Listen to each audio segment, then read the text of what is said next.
अभी की बड़ी खबर, केंद्र सरकार का एक बड़ा फैसला, सीबीआई और ईडी के निदेशक का कार्यकाल बढ़ाने का फैसला किया गया है। बढ़ाकर उसे 5 साल कर दिया गया।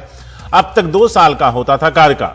नए अध्यादेश के मुताबिक सीबीआई और ईडी चीफ की नियुक्ति 2 साल के लिए ही होगी। फिर 1-1 साल के लिए 3 एक्सटेंशन दिए जा सकते हैं। नीता शर्मा सीनियर एडिटर हमारे साथ हैं जो जुड़ेंगी, लेकिन यहां पे आपको बता दें कि कार्यकाल को करीब 5 साल कर दिया गया है। नियुक्ति 2 साल के लिए होगी, एक्सटेंशन 1-1 साल, यानी 3 बार एक्सटेंशन दिया जा सकता है, तो 5 साल का यह कार्यकाल होगा। अब तक 2 साल के लिए निदेशक की नियुक्ति होती थी जो फिक्स थी। तो इसके पीछे की क्या सोच है, इसके लिए हम नीता शर्मा से भी बात करेंगे। लेकिन फिलहाल केंद्र सरकार ने एक बड़ा फैसला लेते हुए ईडी और सीबीआई के निदेशक का कार्यकाल 2 से 5 साल कर दिया है। नीता शर्मा है हमारे साथ, हमारे सीनियर एडिटर, उनके पास चलते हैं। नीता, इसके पीछे की सोच क्या है? हर कोई यह जानना चाहेगा कि 2 साल से बढ़ाकर 5 साल, वजह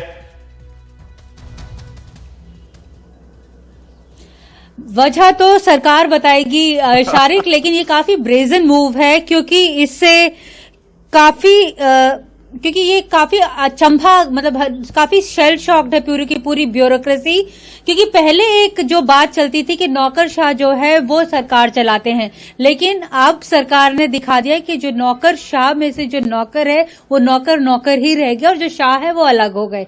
तो ये एक तस्वीर सामने निकल कर आ रही है। अगर हम यहाँ बात करें ईडी और जो सीबीआई, अब उनको 5 साल मिल जाएगा जो टेन्योर है उनका। अभी भी जो ये हुआ क्यों, ये पूरा का पूरा प्रकरण, जो ईडी के जो डायरेक्टर हैं एसके मिश्रा, उनकी रिटायरमेंट जो है वो 17 नवंबर को होनी है। सुप्रीम कोर्ट से केंद्र सरकार को पहले ही झाड़ मिल चुकी है कि आप बार बार जो एक्सटेंशन है नहीं दे सकते। तो ऐसे में अब 2 साल उन्हें और मिल सकते हैं मिस्टर एसके मिश्रा को, जो ईडी के डायरेक्टर हैं। जो सीबीआई के डायरेक्टर हैं सुबोध जायसवाल, वो तो अभी ही डायरेक्टर बने हैं। दूसरी तरफ अगर हम देखें, जो डायरेक्टर इंटेलिजेंस ब्यूरो हैं और जो रिसर्च एंड एनालिसिस विंग के जो हेड हैं वो भी एक्सटेंशन पे हैं। उनके भी 2 साल पूरे हो चुके थे, उसके बाद वो तीसरे साल यानी 1 साल की एक्सटेंशन पर हैं। दिल्ली पुलिस के जो मुखिया हैं मिस्टर अस्थाना, उनको तो 2-3 दिन पहले रिटायर होने से पहले उनको जो है वो दिल्ली पुलिस में लाया गया और उन्हें पुलिस का मुखिया यहां पर बनाया गया। तो जो ब्रेजननेस है,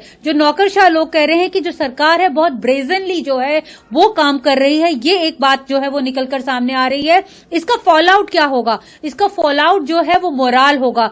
एक आईपीएस ऑफिसर जब इस सर्विस में आता है तो 20-20, 30-30 साल वो इस उम्मीद पर रहता है कि वो जो सबसे ऊपर वाली जो कुर्सी है जिसमें वो काम कर रहा है वो वहां तक पहुंचेगा। लेकिन अगर अब एक्सटेंशन पर एक्सटेंशन अगर सरकार एक पद के लिए एक अफसर को देती जाएगी तो जो मोराल है, जो जूनियर्स का मोराल है या जो उस मुकाम तक पहुंचने वाले हैं उनका मोराल जो है वो काफी डाउन होगा। एक इसका फॉल आउट ये होगा और साथ में ये बहुत एलिगेशन लगेगा लोग जो ऑलरेडी काम कर रहे हैं कि जो फेवरेबल अफसर हैं उन्हें ही जो है वो एक्सटेंशंस मिलती हैं। तो ये 2 फॉल आउट होंगे, लेकिन इसे लेकर काफी चर्चाएं हैं पूरी की पूरी ब्यूरोक्रेसी में फिलहाल। शारिक, नीता, एक यहां पे एक सवाल यह भी पूछा जा सकता है कि सीबीआई और ईडी की निष्पक्षता पर तो गंभीर सवाल उठे ही है।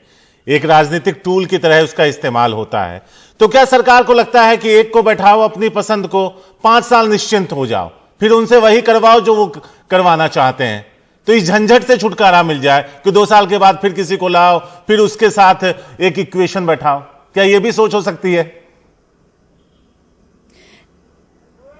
जो विपक्ष है ये एलिगेशन जरूर लगाता है, लेकिन सरकार का कहना है कि एक टैंडम बना हुआ है काम करने का, उस टैंडम को वो ब्रेक नहीं करना चाहते, इस करके जो है वो एक्सटेंशंस दिए जाते हैं। लेकिन ये जो एक्सटेंशंस है, मोराल जो है, जो दूसरे अफसर हैं, जो इनसे जूनियर अफसर हैं, जो इस ताक पर बैठे हुए हैं कि वो भी उस मुकाम तक पहुंचेंगे, उनके लिए बहुत खराब होगा। जैसे कि अभी हमने देखा था कि एनआईए की जो पोस्ट है वो अभी भी कितने महीनों से जो है वो खाली पड़ी हुई है। जो डायरेक्टर इंटेलिजेंस ब्यूरो जो दूसरे बनने वाले थे मिस्टर शील वर्धन, 1986 बैच के थे, उन्हें अभी इसी हफ्ते जो सरकार ने सीआईएसएफ भेज दिया। तो उथल पुथल ब्यूरोक्रेसी में जो है अभी फिलहाल बहुत चल रही है, जिसे लेकर जो ब्यूरोक्रेसी ऑफ द रिकॉर्ड ये बोल रही है कि जो सरकार है काफी ब्रेजनली काम कर रही है।